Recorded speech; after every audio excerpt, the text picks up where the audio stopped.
অনেকে বলে বাবা মার মতো গুরু হয় না, ভুল। সেই মা গুরু হয়, সেই মা হয় যে মা জগৎ পিতার কাছে নিজের সন্তানকে পাঠাতে পারে, তবেই সে প্রকৃত মা। সেই পিতা পিতা হয় যে পিতা জগৎ পিতার কাছে নিজের সন্তানকে পাঠাতে পারে, নইলে সে পিতা হতে পারে না। সেই বন্ধু বন্ধু হয় যে বন্ধু জগৎ বন্ধুর কাছে পাঠাতে পারে, জগৎ বন্ধু, তবেই সে প্রকৃত বন্ধু হয়।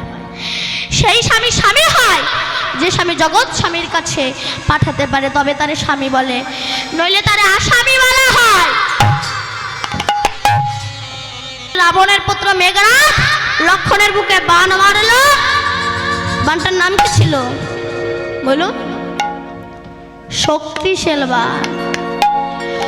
ওই শক্তিশাল বাণ যেই না লক্ষণের বুকে মেরেছে, লক্ষণ ঝুলছে, পড়ে যাবে, এমন সময় রামচন্দ্র ছুটে এসে লক্ষণের মাথাটা নিয়ে নিজের চরণের উপরে রেখে দিল।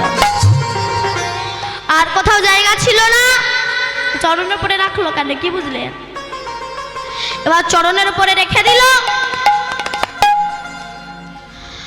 হনুমান তখন গলে পিত বসন দিয়ে বসে আছে। রাম বলল, হনুমান, এটা লক্ষণের অপরাধের প্রায়শ্চিত্ত। কি না, এটা হলো আমার একজন ভক্তের অভিশাপ। রামের একজন ভক্ত ছিল, তার নাম শবরী, ছোট জাতের মেয়ে, তো হরিজন ফ্যামিলির মেয়ে, কিন্তু যারা বৈষ্ণব তাদের জাতের বিচার হয় না, যারা অবৈষ্ণব তাদের জাতের বিচার হয়। তাই শবরী নিজেকে রাম ভক্ত ভেবে বন থেকে ফল পেড়ে কামড়িয়ে কামড়িয়ে যে ফলগুলো খেতে ভালো সেগুলোকে রেখে দিচ্ছে, আর যেগুলো ভালো না সেগুলো ছুঁড়ে ফেলে দিচ্ছে। কেন? আমার রাম আসবে, আমার রাম খাবে আমার হাতে। আবার শবরী মনে মনে ভাবছে, সন্ন্যাসী মানুষ তো আমার কাছে আসবে, যদি আমার রামের পায়ে কিছু ফোটে। হরি বল, হরি বল। তাই বন থেকে ফুল পেড়ে এনে বিছিয়ে দিয়েছে। কেন আমার রাম আসবে? চোখের জল ধরে ফুলের ওপরে বিছিয়ে দিয়েছে, আমার রাম আসবে। হরি বল। ভক্তের আকুল আহ্বানে রামচন্দ্র লক্ষণকে নিয়ে এসে দাঁড়িয়েছে, দাঁড়িয়ে ডাক দিয়েছে, শবরী, শবরী। চমকে উঠেছে শবরীকে, এত সুধা মাখা কণ্ঠে আমায় ডাকলে, কে গো, কে গো ডাকিলে,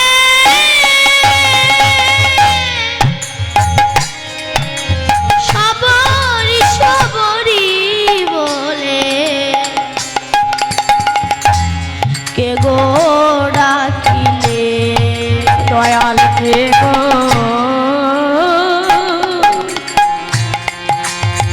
তুমি কে?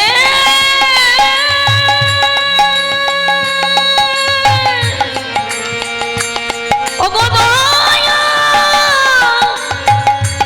কে ডাকিলে, বলো বলো দয়া,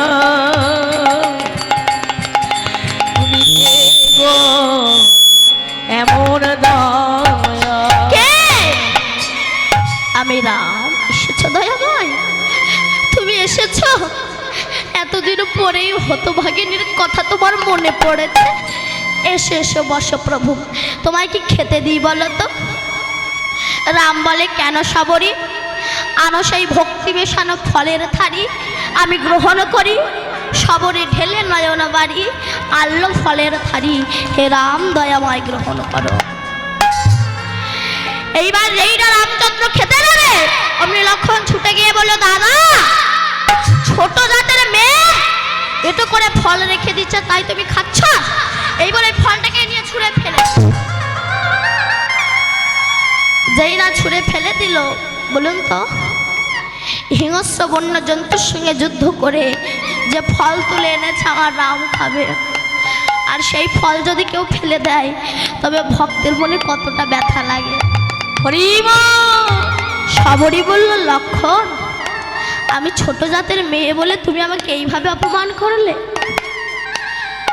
তবে শুনে রাখো না লক্ষণ, যে ছোট জাতের মেয়ের একটু কুল তুমি ফেলে দিয়ে যে ব্যথা তুমি আমার বুকে দিয়েছো, এর দ্বিগুণ ব্যথা তুমি পাবে। কোন দিন? না যেদিন রাবণের পুত্র মেঘনাদা তোমার বুকে শক্তিশাল বাণ মারবে, রাধে সেদিন তোমাকে আমার থেকেও বেশি কষ্ট পেতে হবে। লক্ষণ বললে আমার ভুল হয়ে গিয়েছে, আমি বুঝতে পারিনি যে তুমি রামের এত বড় ভক্ত।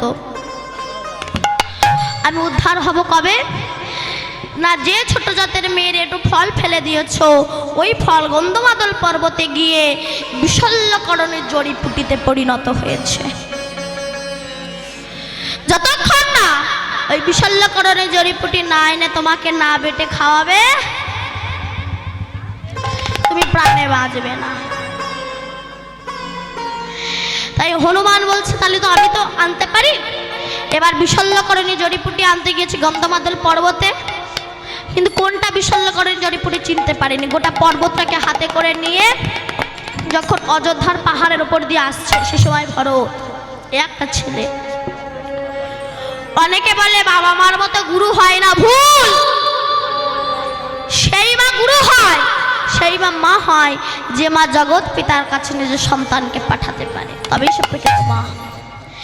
সেই পিতা পিতা হয় যে পিতা জগৎ পিতার কাছে নিজের সন্তানকে পাঠাতে পারে, নইলে সে পিতা হতে পারে না। সেই বন্ধু বন্ধু হয় যে বন্ধু জগৎ বন্ধুর কাছে পাঠাতে পারে, জগৎ বন্ধু, তবেই সে প্রকৃত বন্ধু হয়। সেই স্বামী স্বামী হয় যে স্বামী জগৎ স্বামীর কাছে পাঠাতে পারে, তবে তারে স্বামী বলে, নইলে তারে আসামি বলা হয়। এই ভরত যখন কই রামকে বনবাসে পাঠিয়েছিল, ভরত ছিল মামার বাড়ি। এসে যখন শুনল আমার জন্য দাদাকে বনবাসে পাঠিয়েছে, ভরত গিয়ে বলেছিল রাক্ষসী তোর মুখ দেব না। কই তখন তো মা বলেনি। এখন মায়েরা গর্ব করে বলে আমার ছাগল ইংলিশ মিডিয়ামে পড়বে, তাকে আমি ইংলিশ মিডিয়ামে পড়াবো, ডাক্তার করব, ইঞ্জিনিয়ার করব। রাধে অবশ্যই ডাক্তার করো, অবশ্যই মাস্টার করো, এর সঙ্গে যেন সুশিক্ষাটাও তাকে দান করো। সন্তানকে এমনভাবে তৈরি করো সে যেন দুর্যোধন বা দুঃশাসনের মতো কাপড় টানা সন্তান হয়, সে যেন যুধিষ্ঠির ভীমের মতো ধর্মজ্ঞ সন্তান হয়। ভরত তখন ভাবছে আমার রামের মনে হয় কোনো শত্রু যাচ্ছে, বাণ নিক্ষেপ করে নামিয়েছে। এই না নামিয়েছে অমনি হনুমান নেমে জয়রাম জয়রাম বলে হাঁপাস। ভরত ভাবছে তো আমার রামের পরম ভক্ত, জল এনে সুস্থ করলেন। হনুমান বলল জানো ভরত, লক্ষণের বুকে না মেঘনাদ শক্তিশাল বাণ মেরেছে। আমি যদি সূর্যোদয়ের আগে না বিশল্যকরণ জড়িপুটি না নিয়ে পৌঁছাতে পারি, লক্ষণ প্রাণে বাঁচবে না। সেই সময় লক্ষণের স্ত্রীর নাম কি বলেছিলাম বলো? উর্মিলা। সেই প্রদীপটা হাতে ধরিয়ে পাশে দাঁড়িয়ে দাঁড়িয়ে মুচকি মুচকি হাসছে। বলুন তো স্বামীর মৃত্যু খবর শুনে কোনো বউ কি হাসে? হাসে? সেই বউরা নাই হাসে যাদের দুটো করে স্বামী আছে, ভাবে একটা গিয়েছে আর একটা তো আছে, ওটা মূল্যে বাঁচি। কিন্তু তো তা না, প্রতিব্রতা সতী রমণী। হনুমান বললে উর্মিলা তুমি কি পাগল হয়ে গিয়েছো? কেন না তোমার স্বামী মৃত্যুশয্যায় শায়িত আর তুমি হাসছো? সেই সময় উর্মিলা বলল হনুমান তোমার মূর্খামি দেখে আমি হাসছি। কেন বলো তো হনুমান? যার মাথা রামের চরণে থাকে তার কি কখনো মৃত্যু হয় নাকি? আর তুমি যে বলছো না সূর্যোদয়ের আগে বিশল্যকরণ জড়িপুটি না নিয়ে পৌঁছালে আমার স্বামী প্রাণে বাঁচবে না, তবে শোনো আমিও যদি প্রকৃত প্রতিব্রতা সতী রমণী হয়ে থাকি, তুমি যতক্ষণ না বিশল্যকরণ জড়িপুটি না নিয়ে পৌঁছাবে ততক্ষণ না সূর্য উদয় হবে না। এই হলো প্রকৃত প্রতিব্রতা সতী রমণী। তাই বা ভগবান এ জগতে কাউকে বাদ দেয়নি, সবাইকে সমান চোখে দেখেছে।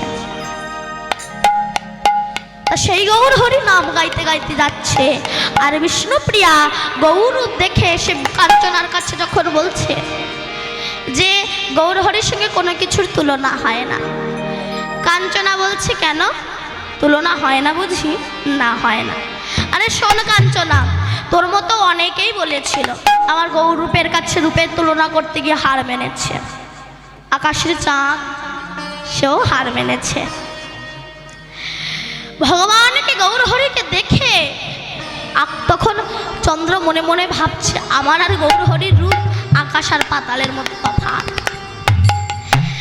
গোড়া রূপের যাই বলি হরি, হরি সুধা কর মুরছি চরণ তলে পড়ু দর্শনাখ রূপ ধরি। চাঁদ তখন 10টি খণ্ডে ভাগ হয়ে গিয়ে গোবিন্দের 10টি নখের কোণে অবস্থান করেছে। আরো বলি সুবর্ণ বরণ হেরি নিজে কুবরণ, সুবর্ণ হেরি নিজে কুবরণ, সুবর্ণ বরণ হেরি নিজে কুবরণ, সুবর্ণ বরণ হেরি নিজে কুবরণ, সুবর্ণ হেরি নিজে কুবরণ, আর সুবর্ণ বরণ হেরি নিজে কুবরণ, মানিয়া কোন মন সাপে, যাব মন চাপে, মানিয়া কোন মন স্থাপে। একজন গৌর হরির সঙ্গে রূপের তুলনা করতে গিয়েছিল, রূপের তুলনা করতে গিয়ে যখন হার মেনেছে সে আত্মহত্যা করতে গিয়েছিল স্বর্ণকারের কাছে। তার নাম কি? সুবর্ণ বা সোনা। অনেকে সোনা পরেই তো অহংকারী হয়ে যায়, সবাই নয়, কিছু কিছু। তো এতক্ষণে দেখা গেল গৌর হরির সঙ্গে কোনো কিছুর তুলনা হচ্ছে না, না সোমকুসুম সোনকুসুম বা প্রভাতের সূর্য, চাঁদ বলো সোনা বলো, কোনো কিছুর সঙ্গে গৌর হরি রূপের তুলনা হচ্ছে না। এই দেখে জগদানন্দ দাস পদকর্তা বললেন কি, দেখো যা ঝম বিধিক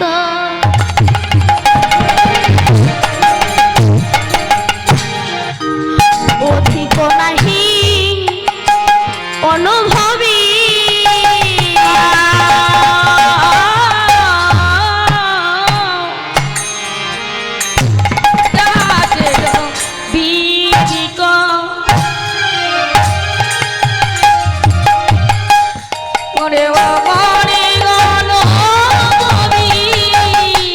যা ঝব বিধিক অধিক নাহি অনুভবী, আর তুলনা দে বার নাহি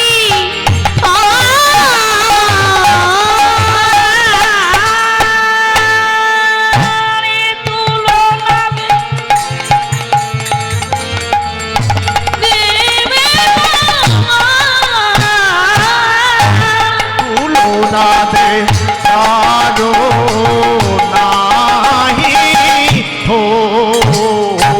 না, কোনো কিছুর সঙ্গে গৌর হরি তুলনা রাধে হয় না। রাধে। তাই বললেন আহা জগদানন্দ না কহে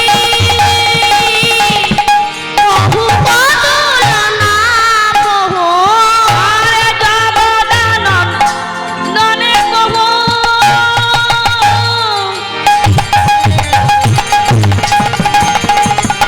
কহো তুলনা কহো, নিরূপম গৌর কিশোর, নিরুপম গৌর কিশোর, আর নিরূপম গৌর কিশোর। বলে আমার জগদানন্দ কহে এইবার লীলা। সবাই মিলে যাইবো কেমন? ওরে রাখাল রাজা বলে দে না কোথায় বৃন্দাবন,